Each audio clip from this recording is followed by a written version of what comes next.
Welcome back, everyone, to another update episode. Thank you so much for checking this out. On this episode, we've got Sober Dave, Kristen, and Manny all joining us. Incredible stories, sharing what things have been like since they joined the podcast last, a little bit of the overall experience of being sober, and what it's like working through the years as things change and we become more aware of other things maybe that we want to improve in our life. And really great chat. So let me know what you guys think. Send me a message over on Instagram if you're enjoying the update series. And let's get into it. We got Dave Wilson, a.k.a. Sober Dave, with us. Interesting story before we even kick off. Well, how are you doing, Dave? I'm really good, Brad, and it's so lovely to see you, mate. It feels like we've both been really busy in the last few months and that, so it's lovely to see your handsome face. Same to you, man. Since we're on the podcast, I mean, it's only appropriate to share. When I had the thought of doing this, and I shared this on our episode we did too, you're the first person that I mentioned, right? Because you have your podcast, One for the Road with Sober Dave, which has like just that incredible English accent intro to it, which I love. And I was like, Dave, do you think I can pull something like this off? And you were like, of course, man. Why couldn't you? And you were like, you need this, you need that. And then I went right to work on it, right? I went on Facebook Marketplace, grabbed a Roadcaster, got a microphone. Like within 2 days, I think I sent you back a picture and I was like, I'm ready to go. And you were like, you're a maniac, man. So I appreciate that, man, that you kind of gave me that direction, man, to get things started. And look at you now, mate. You're absolutely smashing it out the park. Congratulations, mate. Yeah, thank you so much. So catching up, it's been a while since we've chatted on video anyway, and since you joined to share your story on the show. Is there anything that stands out to you that's changed over the last year and a half or so as far as your sobriety goes and maybe other things you're learning about and about yourself? Yeah, the last time we really caught up, I was doing my coaching from home and stuff like that. And I was actually doing a bit of coaching in your app as well. And I loved that. And things started to ramp up when I become a trauma-informed coach, because most people are coming to me and they had stuff going on when they were younger. And it's always getting to the root of the problem. And I didn't feel like I was suitably educated in that area. So I did a course and I qualified to be a trauma-informed coach, which was a journey in itself, Brad. It was crazy. It was a few months of intense learning. And when I was drinking, I couldn't learn anything because I was always flipping drunk. And I flunked it at school as well. Being in my 50s and doing a proper course, this really took it out of me. But anyway, I scraped over the line, qualified, and then I started helping people with trauma in a way, like childhood stuff, imposter syndrome. But what that did as well, that allowed me to look inwards in myself and see what was going on with myself. And that took me on a journey. And I probably learned more about myself in the last year than I did in the other 5 years of sobriety. Like the first year was learning the basics of managing social situations, managing boredom, anxiety and stuff like that. But the last year, I've really gone on my own journey and I've learned about internal family systems, which is fascinating. It's about our subpersonalities that we have, our protector parts. I've learned what attachment style I am. And I'm just such a better person for it, Brad. I've really got to understand how I tick.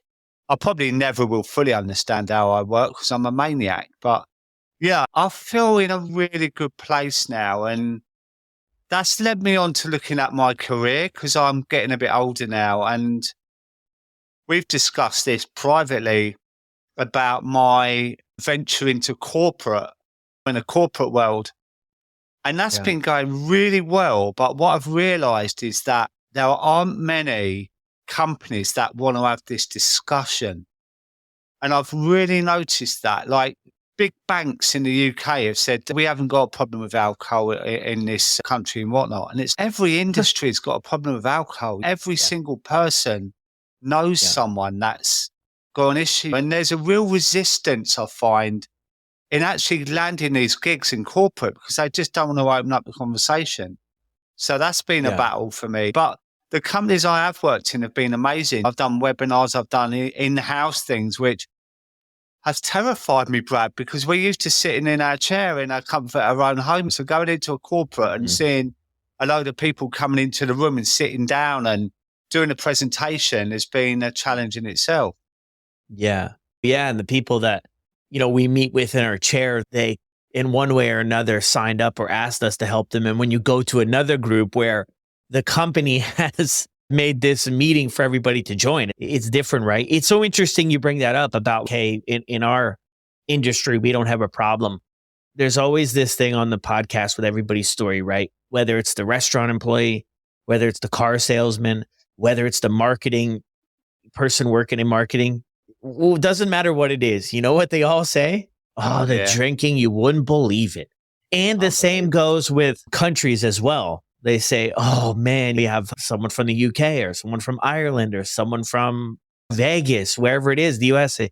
Oh, you wouldn't believe it. The drinking is just off the charts. And I'm like, that is a true story everywhere. I mean, fluctuates a little bit about like consumption and stuff, but actually looking into the numbers of that, because I was interested, like a lot of the countries that people were joining from, Australia, the US, Canada, UK, weren't even in the top. There's other European countries that were in the top for like amount of consuming, like per individual type deal.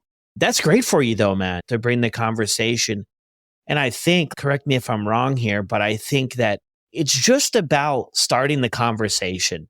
Yeah. No. Yeah, without judgment. I've gone in there and I've told my story and I've given them a few stats, nothing too heavy, talked about productivity. Over in the UK, the typical Thursday's a new Friday, right? So a lot of people are going into work feeling a bit fuzzy on a Friday morning. And what happens then? It's going to the pub Friday lunchtime.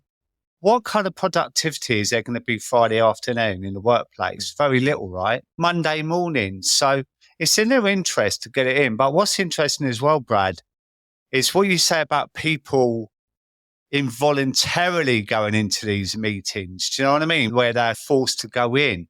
I've heard some mumbles and it's, oh, I don't know why I'm even going here. Like, what a waste of time. Afterwards, I always say, look, hanging about for an hour, come and have a chat and whatever. And it's always those people who have grumbled in the beginning that come and see me, which is really interesting. And we have an open chat.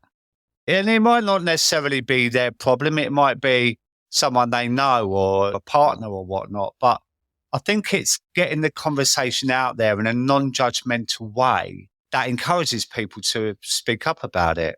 Yeah. It is so interesting too, that does cause friction for some. It's such a strange thing to understand, right? Because, and I think I know why, because there's a lot of people who struggle with it. And it's like when you're struggling with it, the last thing you want to hear, like when I was smoking cigarettes every day, the last thing I wanted to hear was like why I shouldn't be smoking cigarettes. Yeah. But there was so much truth to everything that was shared and everything that I heard and read. Like it wasn't that it wasn't true. It's just I wasn't ready or willing to look at it. It was just like, oh, that's annoying. But I think there's just so many people who kind of, you have that stigma, Dave. You have that stigma about what a quote unquote alcoholic is, how they operate, what they do, what their life looks like.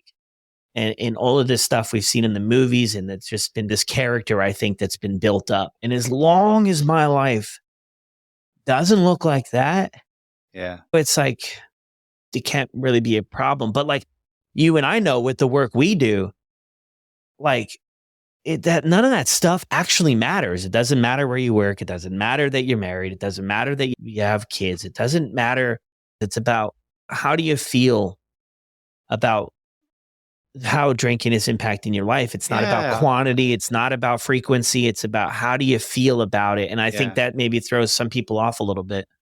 100%, Brad. And I always say, let's not compare quantities and that or what jobs, because alcohol doesn't discriminate whatever you do. I've had people come to me in the addiction field and they've got problems. Yeah. It's incredible. People say to me, oh, I'm so embarrassed that I do this for a job, yet I'm drinking and whatnot. And it's, look, let's talk about it. Let's get to the bottom of it. And there's no shame or stigma there. But I think the way society is now, it creates that stigma because we've heard it before. It's the only drug we have to justify not having. And it's ridiculous because it causes so much harm. We're running some adverts in the UK with the NHS on smoking, right? And Hmm. you're saying like 2 out of 3 people die of smoking now. And on the cigarette packets, people in with tubes coming out of them and stuff.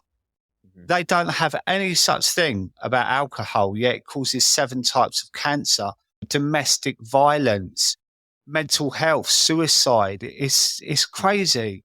And this is why I think our podcast and the conversation we have in the community are so important, because to try and destigmatize it, make it more of a normalized conversation.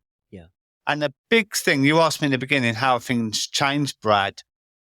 I've always noticed that since lockdown, things have got worse. And even now, people come to me and they say it all started to get worse in lockdown. What I've found in my community is there are more and more men coming out now, where before it was 95% of my clients were women and 90% of my followers were women. Now there's an equal balance. And I think that's really encouraging that men are more open to discuss it. And I don't know if you've noticed that your side, but I have. Oh, yeah, for sure. 100%. I think even on the social media side of things, it's very, but I mean, obviously there's nothing wrong with it, but it's very heavy for women to have accounts, to have podcasts, to be sharing their stories and their journeys and helping people, which is great, right? That's incredible. But I think it is important for men too, to have those places where they can land too. And I noticed that in the sober motivation community too. We have a lot of guys join and it's so interesting, right? Because I think they're really hesitant at first. Like, I'm going to check this out, to kind of dip a toe in. And then they join a meeting and they hear somebody else, another guy, be really vulnerable about what they're struggling with or what they're going through. And I think it's encourages them to share that. But yeah, I mean, you hear it all the time on the show. I hear it maybe from a lot of men in your generation too, about we're just raised, we just didn't talk about feelings. And even it was like, it's kind of like one step further, I think. Not only did we not talk about feelings, but we put up a wall and we wanted everybody to think everything was okay. And that behavior was never really role modeled. So it was like now, and then we kind of get into drinking at a young age. That's our way to cope. And then we get sober and it's okay. Now I've got to identify what I'm feeling. I have no idea. I have no idea what I'm even feeling. Now I've got to articulate it and share it and learn how to trust people, be vulnerable. So there's a lot of different things at play. But yeah, I noticed that too, man. And I love every bit of it, man. I think it's just incredible. Yeah. And you know what you said there, you hit upon an older generation, which I'm in. I come from the old school kind of men go to work and roll their sleeves up and don't talk about feelings and that. And I think because I always have done, and I come across that it's okay to talk about emotions. I just hope that encourages people to know that. And I think it's about feeling safe, isn't it? And when you're looking at stopping drinking, if you've been doing it for 40 years, like I was, there's a real feeling of unsafety there because I've relied on it as a coping mechanism all my life, all my adult life. And then all of a sudden I'm taking it out and I felt vulnerable, but it was connection that really helped me with that. Talking with like-minded people, sharing stories, reducing the shame and the stigma made me feel safer. And I think that's why it's so important to connect in groups like yours and mine and other communities, AA, if that works for you, and stuff like that. Is the connection is such an important part of sobriety. Yeah, 100%. I mean, we feel alone, right? Like I was talking with Ryan, and he's going to be on this sequence as well too, from the community. You remember Ryan, great guy. Yeah. And just with him waking up and getting right into drinking vodka, just felt like nobody else shared or would ever understand that story. You feel like I'm the only person going through it. And although we have our own little tendencies about how maybe we go about it or what we drink, the small details, that sort of impulsive way of going about life, drinking and starting a day, like it's good to get part of a community so you feel less alone. And you hear other stories, and when you hear stories, you believe, hey, if so-and-so can find a way, maybe I can find a way. Interesting too on the podcast too, Dave, you've been doing it for longer than I have. Do you feel like you recording the podcast has enhanced your sobriety or brought something really positive to it? 100%, Brad. Honestly, in the beginning, it felt out of my comfort zone and I was just constantly trying to plan the conversations. And now I don't. I just go with the flow. I don't have any notes or anything. It's like meeting for a coffee. And it's like let's spend an hour together and hang out and have a conversation and then see where it goes. And that's really helped me as well because it helps me self-reflect on some things guests say to me. And it's all a learning thing, isn't it? We're never going to come masters of this. We just learn as we go and hopefully improve. And, you know, what I said earlier about my course, I'm doing an EFT course in Brighton next month, which is an emotional freedom technique. So another frame for that is tapping. Yeah. So that's something I want to learn to help people calm their nervous systems, regulate their nervous systems, just because a lot of people come in there full of anxiety and sometimes meditation doesn't work or yoga or breath work. And then that's something I can do on myself. So it's constant learning for me, which I love because I was terrible at school. Like a lot happened to me in my early teens and that, and I just threw school out the window. And it's almost like stopping drinking has given me a second chance now to educate myself, and I'm loving it. Yeah. Yeah. No, that's great. Always plugging in to learn new stuff. The thing is too, if we're not consistently changing and evolving and moving forward, like we're going backwards. If we're not moving forward, we're going backwards. Change is constant. It's going one way or the other. So I think it's always good to be plugged into stuff. Any final thoughts, Dave? Appreciate you hanging out. Any final thoughts before we sign off? I suppose it's anyone listening to this and they're on the fence whether to take the leap or not. Is what have you got to lose? Honestly, like even if you give yourself a month to trial out, join your group, listen to the podcast, read.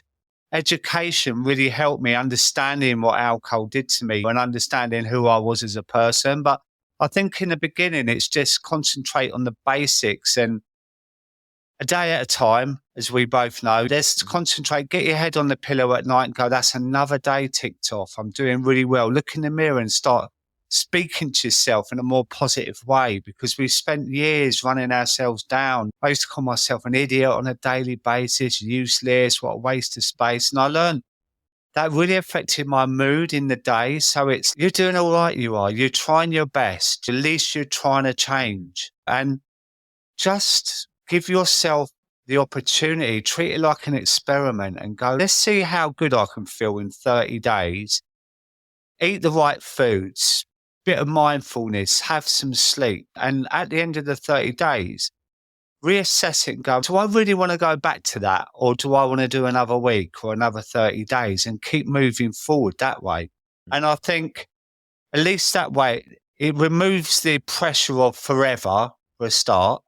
And it gives you that more as well, like positive attitude is a must, because when I was drinking, I was always negative. Everything was doom and gloom, you know, and I had to change that. So I just think give it a go and see where it leads you, really.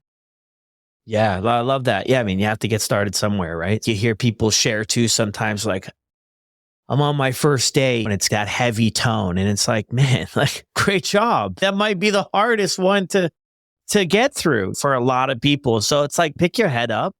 Great work. You're getting started on something that could literally change your entire life as you know it. It's going to take a little bit of time. You're going to struggle a little bit. It's going to be uncomfortable. But come on. If it wasn't a good thing, I sure as heck wouldn't have stuck around. I don't think you would have either. If we weren't getting some benefits from it, we want to see the results. You don't get a sober person saying, I regret getting sober. And as you framed it then, I'm on my first day. I'm on my first day. Yeah. Big it up. I've made the leap. I've got up and I've said, this is day one, rather than, oh, you know, like you've got to be positive and everything changes and it can change so quickly as well. One of the things for me that changed the most was anxiety. My anxiety went down within a few days. I felt so much calmer within a few days. And I thought, actually, there's something in this, you know? Yeah, just go for it, I would say, Brad. Yeah, 100%. Thanks, Dave. Pleasure, mate. And it's lovely seeing you, mate. Yeah, you too. Well, there it is. Sober Dave giving us an incredible update I'm always inspired. Dave drinking for 40 years and then making the changes in his life and to see where he's at now. I've known Dave for years here virtually, and we've worked on a lot of cool projects together. And yeah, it's been an incredible friendship across the pond. So hope you guys enjoyed it. Be sure to check out his Instagram too if you don't already, Sober Dave. And now we're going to chat with Kristen.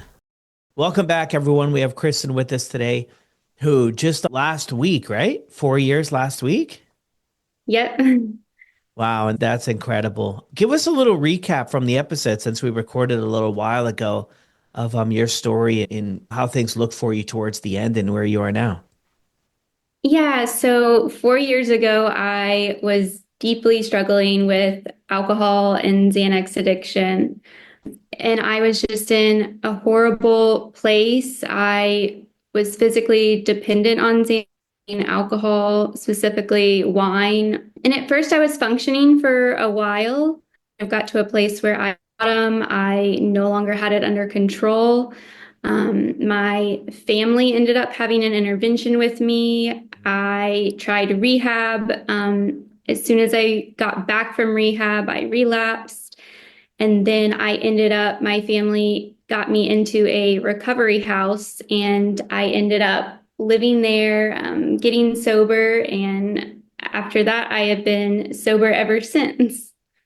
Yeah, wow, great job. It's interesting too with the Xanax mix of things. There's been a handful of people on the podcast that talked about sort of their experience with Xanax mixing with the alcohol and stuff too. And I think there's a lot of people out there because those episodes seem to have a lot of listeners. A lot of people out there struggling with that, and doesn't seem to be. I don't know. I'm not everywhere, but it doesn't seem to be that there's a ton of people talking about it. It's sort of a really interesting thing I find. Yeah, I think there's a lot of shame around it. Even if you have a prescription and you start abusing it, you don't want to tell anyone that because you feel embarrassed. So I think people do struggle in silence because I definitely was. Yeah. And then too, I always wonder too, having if you're being prescribed it and you have that conversation, like I've never been there, but I would imagine like there's going to be some sort of intervention about, how do we go about this if you're struggling with it and you're prescribed it too, right? Like, and maybe that's worrisome for people that could be in that spot. What do you think? A lot of people that have messaged me, it's the fear of withdrawal. Like they're scared to go off of it and they're like, how do I taper down? And am I going to feel awful? Yeah. And so I just think it's that fear of knowing that there's going to be withdrawal symptoms or there could be withdrawal symptoms. But when I tapered off properly with the doctor, I really didn't have any withdrawal symptoms. So that was really lucky. Yeah, that's great. What does emotional sobriety kind of mean something to you in your journey, and how have you been able to really work on that? Because that's something that comes up a lot. A lot of times it's like, okay, we got sober. Mhm. Now all this other stuff comes up that we've maybe been avoiding or numbing for however many years. How have you been able to work through that aspect on your journey? Yeah, it's been hard and also really cool to see how much I've changed over the 4 years. Like when I look back, and luckily I've, documented it all on Instagram. And when I look back at like videos or things I said in the beginning, I'm like, wow, I feel like my mind was still not right, even like a year or even 2 years into sobriety. Like, I'm like, I still feel like I wasn't myself. Like, I think it took my brain a really long time to heal from the damage that I had done from the Xanax. And I think by year three is when I kind of was like, fully feel like myself again. But with that also came challenges, like because I, drank and took Xanax to numb my anxiety. And so kind of as I developed, I guess, for myself, just I'm like, okay, I get why I was numbing. I get how hard this was. But as you go on, you kind of develop tools and skills along the way. And I think also there's so much good that comes from sobriety that I feel like it outweighs any of the anxiety or struggles that I'm feeling. And so it really helps me just be like, okay, this anxiety is just a small part of the day compared to like this lifetime of sobriety I get to have. But you do, like, the longer you stay sober, I feel the more you become yourself and you start like just becoming the person that you knew you could be, like when you were using substances. Yeah. So finding other ways to work through the anxiety and not turning to what, worked. The interesting thing about the Xanax too, a lot of people when they share, they had, this anxiety, right? So they go through the proper channels and the Xanax becomes like this thing of like, oh my goodness, like it really just helps out so much in the Mhm. beginning. But then Mhm. like as time goes, people have different experiences, but as tolerance builds, and I think when you mix alcohol into it, right, it can make it a slippery slope for things. So now it's like when you get sober, then it's like, how do I work through that? I mean, what is like a tool or two that you've really leaned on and developed over these 4 years to help you through those times when you do get anxious or you do struggle with things? Yeah. So I think doing research on like what type of anxiety you have and what specific type of therapies you could need. I've been in therapy for my OCD. I'm now doing EMDR therapy, just for some PTSD I have. And I didn't really know when I was just drinking and numbing to escape these feelings. I didn't really know what I needed. Like, to heal or what I was really struggling with. And so getting sober, I've been able to do research and be like, okay, I need to get in therapy for my OCD. I need to get in EMDR therapy because that is going to be the best for my PTSD/panic. And my faith has been a huge part of it when my anxiety just feels like so overwhelming that I can't handle it, really just leaning on Bible verses on anxiety, like literally Googling like verses on anxiety or using Chat GPT and saying like what Bible verses are for anxiety and just reading them, memorizing scripture for when I'm in panic attacks instead of ruminating, repeating scripture to myself. Yeah, no, those are incredible. And it's so interesting too, right? When we get sober, then we start to plug into these other areas, right? Because I think a lot of us too, as we're struggling, we might plug into therapy, we might plug into counseling, we might plug into support, but it's really hard to soak it all up, I think, right? If we're still in the Yeah. mix, and it becomes a lot more manageable and a lot more possible when we're sober to really get the benefits out of, a lot of this stuff. Because when I was struggling, I would go to this stuff, I would do this, get people off my back. And then I would always be like, it doesn't work. It doesn't work. And when I look back at it now, it's like, well, you weren't really putting in, for me anyway, I wasn't really putting in a whole ton of effort to do it. Plus, I just wasn't in a good place to be able to soak everything up and like really have the confidence to make those changes. So those are incredible examples. I mean, what have you learned about yourself as well on top of that as you just celebrated 4 years? Like what have you learned, and maybe, a few things that have surprised you about this journey for you? Just how much I've been able to do sober. I just really can't believe it.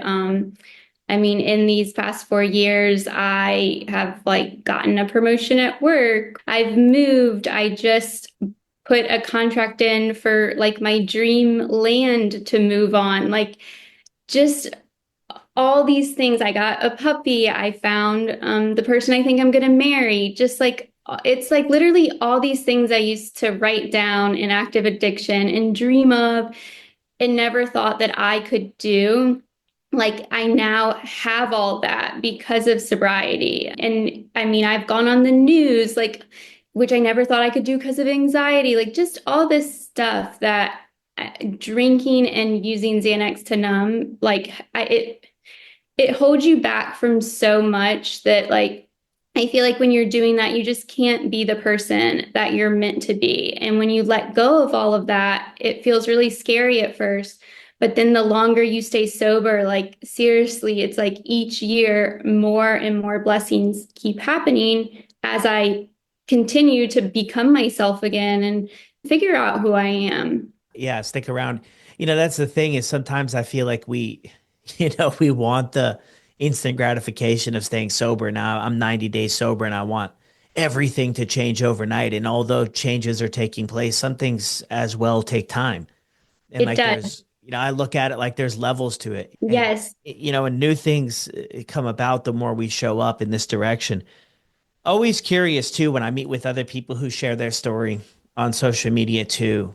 Um, which I think takes a lot of vulnerability, takes a lot of courage to put it out there, and stuff kind of on the internet can live on forever. It's not like we could just take it all down one day. Like stuff can live on in one way or another. And to put yourself out there in a sense, why is that something that's really important to you to kind of, I guess, further the message to let other people know that they're not alone and to help them out in any way that you can? What do you think about that? It's important to me because when I was struggling, I didn't know anybody, in real life that had addiction. Like whenever I'd go out with people, I was always the one getting too drunk, being like, people being like, you're too drunk. Why did you drink this much? And so I always just felt like something was wrong with me and I felt so alone. And then I found I didn't know about like sober podcasts or sober books or sober Instagram or any of that when I was struggling or even in the beginning, the very beginning of sobriety. And so I truly felt so alone. And so I remember seeing someone that I knew from years ago that I followed talking about their sobriety. And I just couldn't believe it because it was someone I never thought would have, a problem with drinking. And when I was struggling, they would do these lives or they'd be like, hey, I'm going to go live tonight and share like about my, struggle with alcohol. And I remember I was deeply struggling with wine then and Xanax. And I would be like, okay, I'm going to try to be like kind of sober so I can like listen to this. And so it just really helped me. It made me want to be like sober enough to listen to it, and it made me feel less alone, and it gave me something to look forward to and some kind of hope that I could listen to her story and relate, and that there was someone else out there like me. And so I remember when I got sober, I was like, I want to be that for someone else. Like, even if it just helps one person like me who's, struggling in silence and trying to pretend they have it all together. Like, I want to be that account they can come to and, feel like they're not alone and get some hope from. Yeah. And has that been part of your experience with it? Like response from people? Yes, it's been amazing being able to connect with so many other people online and them share their story with me and where they're at. And, I can talk with them with no judgment and give them advice. I've been able to meet so many people and friends now. Yeah. It's really been a really positive experience.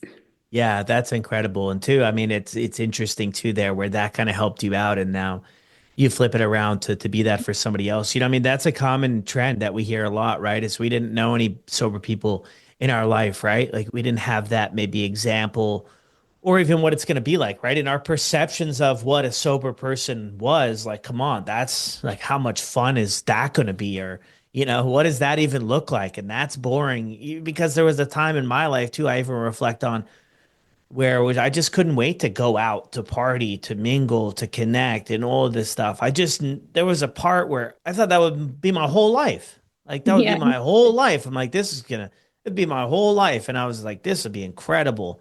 You feel that sense of purpose, but you don't have an example or a role model of, how other people are doing it and what, sobriety looks like, right? We all think like we hear it all the time, right? It's gonna be boring or how fun is that going to be? And it's like, oh my goodness, it's so far from that though. It's like when I look back at it now, I'm like, man, the way I was living, like that was just such a small. It felt big, but it really, looking back and cutting myself a little bit of slack, it was such a small life. It was such a Yes. small life for me, and now the opportunities, like the stuff you mentioned too, right? Um, Mhm. all these other things coming into your life are a direct result, I think, in one way or another of getting sober and opening up opportunities. Anything else, Kristen, you want to mention? I really appreciate you jumping on here. Huge congrats too, again, on 4 years. Thank you. Is there anything else you want to send out there to maybe anybody struggling or any other thoughts? Yeah, I was in a place where I literally was on the floor, like sobbing with my bottle of wine, crying because I had ran out of Xanax. Literally, I felt like the most hopeless person alive. I didn't even want to be alive. And now, like, my life is a complete 180 from that. And in that moment, I never ever would have thought that. So just don't give up. Like your miracle could literally be around the corner, like that moment where you are about to surrender it and give it up and, just be done with it. Like that moment can be there way sooner than you expect. Because I definitely never thought I was going to stop, thought that was going to be my life forever. And now it's completely different. So just don't give up hope and just keep showing up and trying. And yeah, it can get better and it is possible for you too. Yeah, no, everything you said there is so true.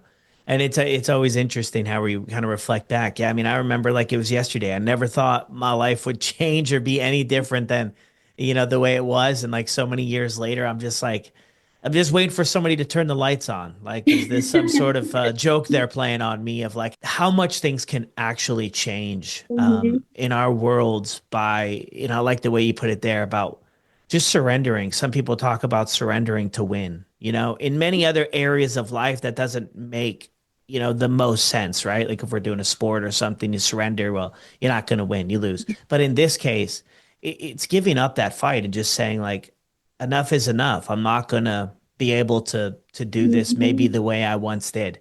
I got a note from somebody recently too, and it's a common sort of thread too about I'm drinking every day, but I only want to drink at events. How do I make that possible? And my quick thoughts on it are is like if that was something that person could make possible, they would have done it already.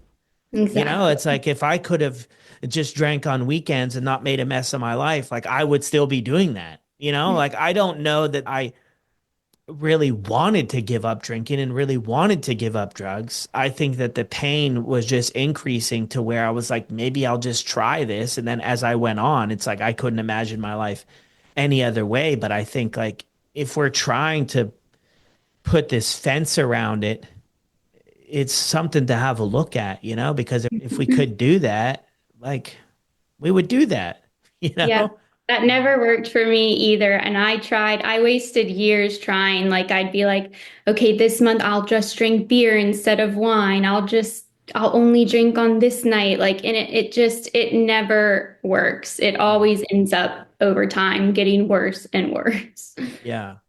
And what a lot of people share too is it's exhausting. Like it's much more exhausting than actual just full sobriety. I agree. It is so much easier for me to have none. Like it sounds so much harder, but when that's not in your life anymore, you're not craving it the same way. You're not thinking about it. It's not something when you're stressed, you're even like, it's not an option. So you're not thinking about it in the way you did where you're like, oh my gosh, I'm going to go home and have a drink. But then what if I'm hungover for work? But then I need to relieve the stress. Should I drink? It's like, it's been a lot easier for me to have just none. Yeah, I'm with you. Yeah, it's that gymnastics, that math of I Mhm. remember that too. It's just like, try to have four drinks, right? Because then the hangover wouldn't be too bad. It's like four Yeah. drinks. But then you look at the clock and it's like it's only 11 o'clock. So it's like five drinks and two more cigarettes. And then it's like, okay, it's still early. And it's just like, oh my gosh, and then you wake up in the morning anyway and feel terrible and the anxiety. And then it's beat Yeah. ourselves up. Why couldn't I just not end up there again? But thank you so much. Relatable in so many ways to me and I'm sure to others. So thank you so much for spending some time with me today. Yeah. Thank you so much for having me. Another amazing clip there. Huge shout out to Kristen too, again on 4 years, making the changes, bringing that interesting dynamic to things of struggling with the alcohol and the Xanax, which is a really deadly mix. It can be anyway. And a lot of people experience blackouts, and it's a really, really tough place to come back from. So incredibly proud for her. If you enjoyed that clip, be sure to send her a message over on Instagram. Give her a follow.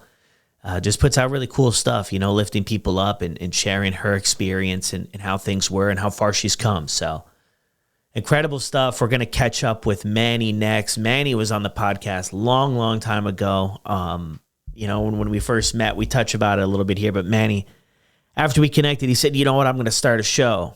And I was like, we'll see, Manny. We'll see. And he's been doing a whole heck of a lot more than just that over the years. So incredibly proud of him. Let's hear from Manny. Hey, guys, with us on this clip, we've got Manny Vitale. Manny was on the podcast many moons ago. Good to see you, buddy. How are you doing? I'm good, man. I can't believe how long it's been. It's going on, 2 years? Yeah. That's insane. Let me paint the picture real quick, man, for everybody who couldn't see the video. So Manny joins in. He's in his truck. Probably the first podcast you ever did, right? First one. First podcast you ever did. We connected, I think, on Facebook. I don't even know if you really completely understood what the heck you were getting yourself into with the podcast, man. Not a clue. You were my first one, and I was very blessed to have you as my first show. And I planned on just doing the show, telling my story, and that was it. But after the show was over, I was like, holy shit, this is something that I want to pursue. And I think I remember telling you, I want to do this stuff. And it ended up being amazing. And then you opened a few doors for me with a few other people and contacts. And I tell you, it's been amazing ever since. So thank you. Yeah, of course. It's been great having you and great to stay connected over the years. Walk us through, for anybody who didn't maybe listen to the episode or can't remember everything, what it was like for you at the end and how much of an uphill battle you were really up against. Yeah, I tell you, one thing doing these shows, I listen to all of our stories and how, of course, all of our stories are so different. But when it comes right down to the root of it, man, there's so much the same. And for mine, drinking, drugs, and just going down that pathway of destruction, man. And the drinking, everything just escalates with addiction, as we know. It just gets, it's not like I become a better addict or a better alcoholic. It's just disasters waiting for us. And with mine, there was a lot of issues I was actually a Detroit police officer. And with my drinking drinking and drug abuse as a Detroit police officer. There you go. So it obviously affected my life and decisions where there was a decision, drugs, alcohol, or my career. And drugs and alcohol ended up being such a stronghold. It took over my decisions.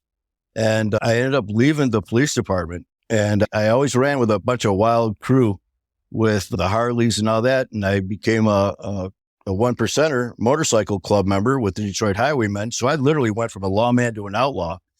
And the drinking, the drugs, the violence, the shootings, stabbings, I've been shot, stabbed, numerous things going on out of control to the point where you always hear your rock bottom. And mine, I've been told many times, you're lucky to be alive. Gun shoved right here, trigger pulled. I've got a plate under my eye. One, I'm still alive. I can still see. You think that would teach you your lesson? A year later, another fight, got slit with a razor knife down the side of my face. All these things, drugs, alcohol, and that was all I cared about. I didn't give a shit about anyone or anything until the fateful day when I woke up and I looked in the mirror and I saw these little itty bitty yellow eyes looking back at me. And as a former EMT, working in the medical field as well, I obviously knew, obviously liver issues and, from the drinking. And, I had a friend come over, saw me, and she said, "Manny, your eyes are fucking yellow, man." And she goes, "We got to get you to the hospital." I'm like, "No." She goes, "You're going to die." Like, yeah. I didn't care. The next day, it was that same routine, man. Got up, went right to the party store, grabbed a bottle, which was an adventure in itself because my hands were shaking so freaking bad. Make it out to my truck and just start guzzling down this god-awful bourbon as fast as I could to try to make the shakes and that feeling go away. later on that evening, I just remember waking up, and I was at my mother's house at the time, and somehow like moaning, yelling, whatever, and got her attention. Next thing I know, EMS is there putting me on a gurney. And from where my mother was living, it was like a 5-minute ride right to the hospital. It was right there. And the rest of this story is being filled in by family and friends because I was pretty much going out of it at this time. I got there and the doctors more or less said, there's nothing we could do for him here. We got to send him down to Henry Ford, Maine in Detroit, which is our big trauma center. And I spent 30 days there, 15 in ICU. I coded twice. And on one fateful day, I was laying in bed, and these two doctors that were in charge of the organs, this older gentleman and a female doctor. And the older doctor had the bedside manner, and the guy was just a jackass. And he wakes me up, and I'm in this room by myself. And says, Manny, I got to talk to you. And he starts giving me statistics. 6 out of 10 people with labs like yours don't make it, and this and that. And I'm like, I still... Besides being, by this time, I'm completely yellow. I am yellow from head to toe. I'm starting to hallucinate. My organs are functioning, but barely. My pancreatitis was so severe, they've got me on Dilaudid. So that's a heavy painkiller. So between that and the liver issues, he's telling me, while you've been here, you've coded twice. We got you back. And basically, right now, there's nothing more we can do for you. And again, he's telling me this all alone. I don't have any family there to listen to this story. So he says, you know what? We're going to have people come in and talk to you. So he gets up and leaves. Okay, there's nothing we can do for you. So I'm still not sure what's going on. I fall asleep. And I wake up and I look, and there's this younger associate, the female doctor, who was just amazing. As soon as I saw her, I knew it was like, oh shit. And she's standing there in my room crying. And I'm like, damn. And she goes, I know you talked to my associate. And she goes, I'm so sorry, Manny. And I'm like, there's got to be something you can do. And she goes, there's absolutely nothing we can do for you. She goes, the entire time you've been in the hospital, your organs have been functioning, but just barely, but they have been functioning. She said, in the last 24 hours, we've been monitoring your lab work with drawing blood every 4 hours. And in the last 24 hours, your kidneys, pancreas, and liver have all completely shut down. They're no longer functioning. And with multi-organ failure, there's no coming back. There's no medicine. There's no magic pill, no magic medicine to start your organs. And I just remember staring at her, man. And I said, well, how long do I have? And she starts crying more and sits down on the bed, holds my hand, and she says, less than 6 weeks. And I just remember sitting there. I was like, holy shit. She said, hospice is here to talk to you. They're taking over your care. Basically, you're going to go home and die. And we're having this conversation just like me and you are now, Brad. That's how I am talking to her. So I'm still lucid and all that. So not only that, she's like, do you want me to stay until your family gets here? I got to make a phone call now. I got to call my mom because my dad passed a year before. So I'm like, I actually have to call my mom right now. Hey, Ma, it's your son. Yeah, I'm going to be dead in 6 weeks. I mean, how do you make that phone call? So I call. She answers the phone and she's, oh, hi. She goes, I'm just running to the store. Do you need me to bring you anything at the hospital? Do you need, she has no idea what's going on. And I'm like, listen, Mom, I need you to get to the hospital now. I need to talk to you now. Oh, okay. Well, I'll be there. I just have to go to the store first. No, Mom, I need you here right now. And she's, I will. And she still has no clue. Finally, I was very forceful about, you need to get here immediately. And she goes, what's going on? I'm not about to tell my mom over the phone that her only son's going to be dead a few weeks. So she rounds up her sister and some other family and loved ones, a friend of mine. They come to the hospital, and I'm thinking on the way here, how do I tell my mother this? How do I have this conversation with my family when they walk in the door? And I mean, how do you do that? And I remember when they walked in, just staring at them, and they had that look like, what is going on? And the only thing that popped out of my mouth was, I said, I'm sorry, but I have to leave you. And of course, they're like, what are you talking about? And I said, the doctors were in, my organs have completely shut down, and I have less than 6 weeks to live. My aunt starts crying. A friend of mine, she starts crying. My ma didn't even blink. She was just like, they're coming over hugging me, and there's got to be something. And my ma, nothing. And I said, Ma, I'm so sorry. And she goes, no. I'm like, what do you mean, no? And she goes, it's not up to them. It's up to God. And I'm like, Ma, you don't understand. And she goes, no. And that's it. And all of a sudden the doctors walk in because she was getting a little loud. And she said, my aunt said, maybe there's a mistake. And the doctor said, we're very sorry, but there's no mistake. Hospice is here taking over his care. And, he's got less than 6 weeks to live. And I mean, it was just unbelievable. So here I am, just waiting to go home. So they come in to do my blood work. And they said, we're transferring your information to hospice. Well, they came back another couple hours actually later and to take more blood, which even in my polluted mind at the time thought was weird. So they take more blood, and then they came back again and again, like throughout the night with more people. And I said, what the hell's going on? And they wouldn't tell me. They just said, we need to get more blood from you. Well, Brad, this went on for 7 days. They kept making up excuses while I was still there. And finally, on the 7th day, my room's full of doctors, full of nurses, full of these specialists, all just sitting there looking at me. And Dr. Death and the younger female are at the foot of my bed. And all of a sudden, he leans over and grabs my ankle. And he's looking at me, and he just starts smiling. And then he starts laughing. And I'm like, you evil prick. You're sending me home to die, and you're fucking laughing at me. And I look around. He looks at the other doctors, and they start laughing. I'm like, the hell? And the female doctor comes over, sits down, and she starts crying. She says, Manny, we're sending you home, but not to die. We're sending you home to live. And I was like, what the hell is going on? She said, we've been coming in, taking your blood to transfer the records to hospice. And obviously there's going to be no change in your levels because they're not functioning. She goes, however, when we got your results back, there was movement in all 3 levels. Kidneys, pancreas, and liver, there was showing some movement in the numbers, which they know had to be wrong. So they did a recheck, and they did it under different conditions. It moved again. Every time they came in and drew blood, my numbers kept fluctuating for the better. By the 7th day, and in the meantime, they're calling in all these specialists. By the 7th day, they said, not only are your numbers fluctuating and moving, they are all now in normal range.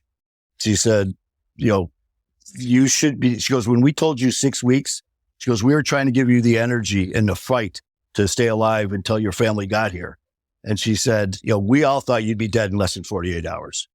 And here, all of a sudden, all your levels are completely functioning. Your kidneys, pancreas, and liver all started up again. And that's why all these doctors are here. So, I mean, you talk about a lease on life, boy. That was it. That was incredible. Wow. What year was that? That was in 2020. So, and don't forget, 2020 is when the world shut down with COVID. Yeah.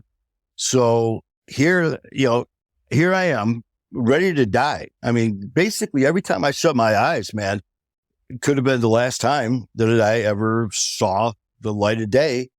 And all of a sudden now it's, oh, no, you're going to live now. I mean, talk about messing with your head. So I'm sitting there now, listen, man, you need to get intense therapy, rehab. I mean, 24/7 inpatient care, and you need this and this. And if you even look at alcohol, you'll die. You don't even think of drinking. And that was the only time I was ever scared, is when they said, you can't drink. It's like, that's all I knew. So I get released and I go home and I contact the people who I was told to contact. And they're like, Mr. Vitale, we're closed. COVID. This was the beginning of March when everything completely shut down. So I never made it to one meeting. I never went to anything because the world was shut down because of COVID. But by the grace of God, this past January 27th, I just celebrated 5 years of sobriety. Yeah. What's been helpful for you to keep things going? For me, the whole time, every day that went by, I'm getting stronger. I'm eating better. I'm not doing anything different besides not drinking and doing drugs. I'm working out. I'm back at the gym again, going on with my life without drugs and alcohol. And then I always knew I wanted to do something to give back and help. But I resorted to the old Manny and just talk a lot of shit. Yeah, I'm going to change. I'm going to do this. I'm going to start a social media family and help people. Well, I did that for 3 years, just a bunch of talk. And one day I was in the living room and I got up and walked into the kitchen. In fact, here's the actual paper that I went and sat down and I said, tonight's the night. I'm going to start a social media foundation organization. And I go, well, I need a name. So I'm sitting there and Brad, less than 5 minutes, all this happened. I grabbed this pen and this paper and all of a sudden I wrote, this is the actual paper, My Fight, Our War. And that's supposed to be a little wolf, but I wrote it just like that too. I wrote My Fight, Our War. And I remember going, what the fuck? Why? And it didn't make sense. My fight. Someone's might be heroin. Someone's might be meth, alcohol, whatever. It's their fight. Our war is addiction. Made sense. I'm like, man, I look up, oh God, you're good. And then I wrote, join our pack. You'll never be alone, which is now our logo, which is behind me. Yeah. And I started that on January the 9th, 2023. And we just celebrated our 2-year anniversary of social media platform, helping anyone and everyone dealing with addiction, mental health issues, anything at all. It's just incredible. Yeah, just to offer that support. Yeah, you have that little picture there. It reminds me of when somebody starts a business and they make their first dollar. They place $1 on the wall. I mean, what's it meant to you? Like, how have you found it fulfilling to create a space that's helping so many people? I don't mean any disrespect to anybody, because like I said, I'm not inventing the wheel here, but the best way to recover is whatever works for you. Yeah. Well, I think it's important too to meet people where they're at. I mean, yeah. In a perfect world, we would just, get sober for everybody else, right? We would do the work for them. Yeah. It doesn't work like that. People have to be interested in and invested in that. I think people are more likely to pursue something that they feel like they're deciding, as opposed to us just telling people how to do it, and the options are more than like when I first started on getting sober, there were less options. Now there's more things you can plug into, such as podcasts, books, different virtual platforms, different in-person platforms. There's just so many options out there for people. Like, definitely keep trying till you find what works for you. Just thinking about wrapping up here, Manny, because we went for a quick 20 minutes already. Oh my God. Thank you. Anything you want to leave us with, man? I mean, we'll be sure to check out My Fight, Our War. But I mean, any other thoughts that, you've learned over the last 5 years or in everything and too since last time we connected? Sure. The one thing is, don't ever look at how minor or major accomplishments are. Anything that you've accomplished, man, be proud of yourself. It's okay to look in that mirror and smile and be proud, man, for what you've done. Don't compare yourself to anyone else. You be you. And the most important thing to remember is just remember, addiction is not a death sentence, man. Find what works for you. Listen to other people's advice, but whatever works for you, you go for it and be the best you could possibly be. Yeah, I love that. Yeah, and listen to other people's suggestions for sure. We do that in all areas of our life. If I wanted to be a top-notch basketball player, probably be good for me to go and talk to other basketball players. Yeah. How do you do it? But I think the thing that is also really important is because we're not doing it a certain way, doesn't mean we're doing it wrong. If we find a way that works and it's maybe not what other people are doing or what they see value in, that's okay. Not everybody has to agree with the way that we make this happen for ourselves. So great message. Thank you, Manny. No, man, thank you, Brad. I appreciate it. And anytime there's anything I can do, I'm all in for you, man, after everything you've done for us. 100%, buddy. Thank you. Well, there it is. Another incredible episode. So grateful for everybody who's listening to the podcast. I've been getting a lot of messages about people that feel so alone and Like, nobody understands, and I just want to put a message out there. Not that what I say is going to make a whole heck of a lot of difference in your life, but I want you to know that there are people out there who get it. There are people out there who will support you. There are people out there who will help you. And there are people out there who will work together with you to improve your life and move away from maybe the life you've known for some time. Like, this whole thing is possible. I shared a little bit in one of the episodes there that, like, I don't know that I really wanted to quit drinking, that I really wanted to get sober, but I was just tired of the way I was living. It just always ended up back the same, like trying this and trying that. And with time, like Kristen hit on it too, it's like, this is so much easier. It seems like it's impossible mountain to climb that's never going to be possible. And we all had those thoughts, like, how could we envision a life without alcohol? Like, that was just such a foreign concept to so many of us. But it's so much easier just to not drink, not have to go through that back and forth and all around and trying to figure it out and trying to balance things and the shame and the guilt and everything that piles up. It's just so much easier to have none. Life is fun. It's beautiful. We get to show up and be who we want to be. Our confidence comes back. Our self-esteem builds. And people just really create incredible lives for themselves. Now, the tough part is it all doesn't happen overnight. It takes time. So give yourself time, but getting started is where it all starts. Plug in, get some support, and I'll see you on the next one.